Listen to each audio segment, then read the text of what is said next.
What's going on? Welcome to Tech with Sean, and this is the LG 34GP83A. Oh wait, no it's not. That's the LG 34GP83A.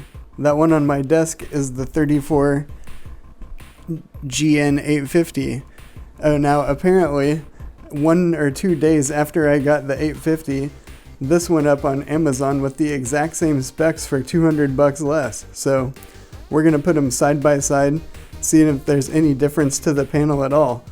This says that it's the same Nano IPS 160 Hz 1 millisecond G-Sync. It allegedly has the same color gamut, the same inputs.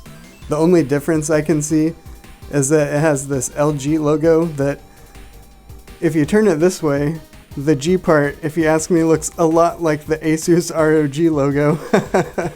And yeah, I guess someone on Reddit said that it only has one DisplayPort cable, whereas this one came with a DisplayPort cable and 2 HDMI cables, I think. But anyways, if it's the same price, that means, or I mean not the same price, but if it's the same panel, then for the price, it makes this one a no-brainer at $200 less. So let's get this thing put together, put them side by side, and see what the differences really are. Alright, I have both monitors hooked up here, and they are basically exactly the same, if you ask me. The color seems almost identical.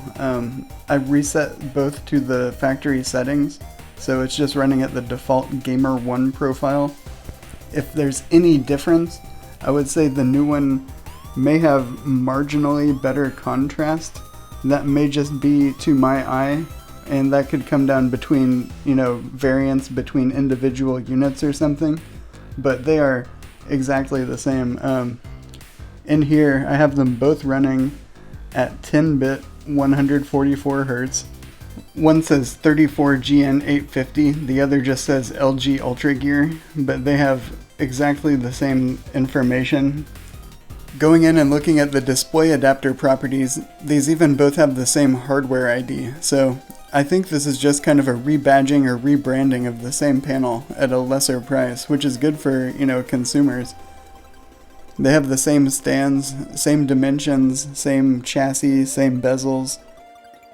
One of the only cosmetic differences is on the back, and you can see here, this is that new LG. Maybe it's UG for Ultra Gear, or maybe it's supposed to be like a combination of both, but that's the new logo on there. The inputs are the same as the old one. And this older model, the 34GN850, it's dark in here, I don't know if you can even see it, but it just has the regular LG logo. That's basically about the only difference.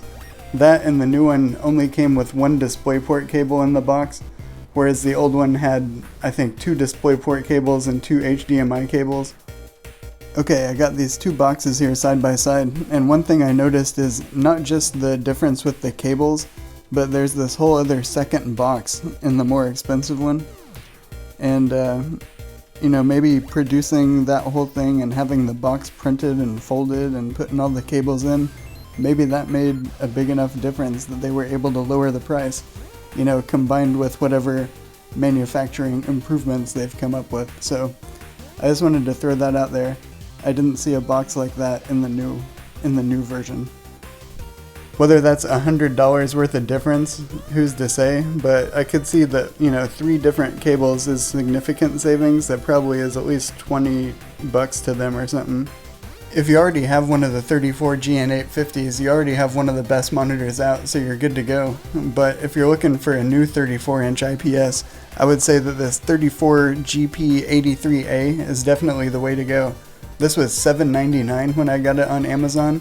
That makes it well cheaper than the 850, and even, noticeably cheaper by $200 than the Alienware competitor. And it's the same specs. It actually has better color, I believe, and a faster refresh rate than the Alienware. It just has the different stand. So yeah, 34 inches, 3440 by 1440, 160 Hz, IPS, 1 millisecond they say, but it's really more like 3 millisecond. It's really a great monitor. G-Sync, FreeSync. So the OSD is one of the other differences. Here is the older one. This is the GN850, and that's what the menu looks like there.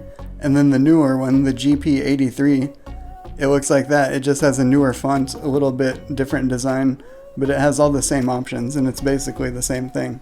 For the I/O ports on the back here, this is the same as the 34GN850. You got the one USB that you can hook up to your computer and then use these for peripherals. I have the one DisplayPort cable hooked up there, and then it has two HDMI ports. Those are HDMI 2 though, not HDMI 2.1.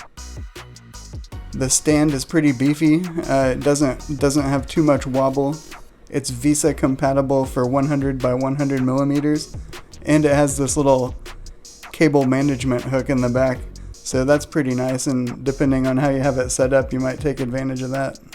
Alright, well, if you're looking at these monitors yourself, I hope this video comparison was helpful.